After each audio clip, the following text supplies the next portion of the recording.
5 to 10 மினிட்ஸில் ஒரு recipe பண்ணுறேங்க. மில்க் மிக்ஸ் மலாய் பன்னீர் எடுத்திருக்கேன். ஒன்றுமே இல்லைங்க, இது வந்து ஈஸியாக பண்ணலாம். பிகினர்ஸ் செய்யலாம், பேச்சுலர்ஸ் செய்யலாம், டேஸ்டியாக செய்யலாம்.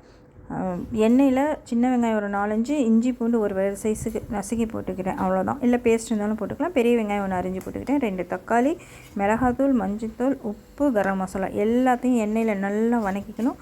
எண்ணெய் பிரிஞ்சு வரும்போது கேப்சிகம் போடணும்.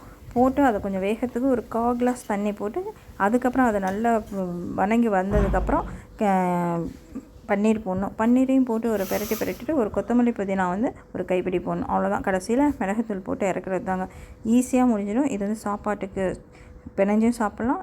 இது வந்து சைட் டிஷ்ஷாகவும் தொட்டுக்கலாம். சாம்பார் சாதம், ரசம் சாதத்துக்கு, சப்பாத்தி, இட்லி, தோசைக்கும் தொட்டு சாப்பிட்லாம். செம டேஸ்ட்டாக இருக்கும். இந்த மாதிரி ஒரு தடவை ட்ரை பண்ணுங்கள். வீட்டில் இருக்கிற பொருளை வச்சு தான், சாஸ் கீஸ் எதுவுமே இல்லை. இந்த மாதிரி ஒரு தடவை ட்ரை பண்ணி பாருங்கள். செம டேஸ்ட்டாக இருக்கும். இந்த வீடியோ பிடிச்சிருந்தால் லைக் பண்ணுங்கள், ஷேர் பண்ணுங்கள், மறக்காமல் சப்ஸ்கிரைப் பண்ணுங்கள். பாய்.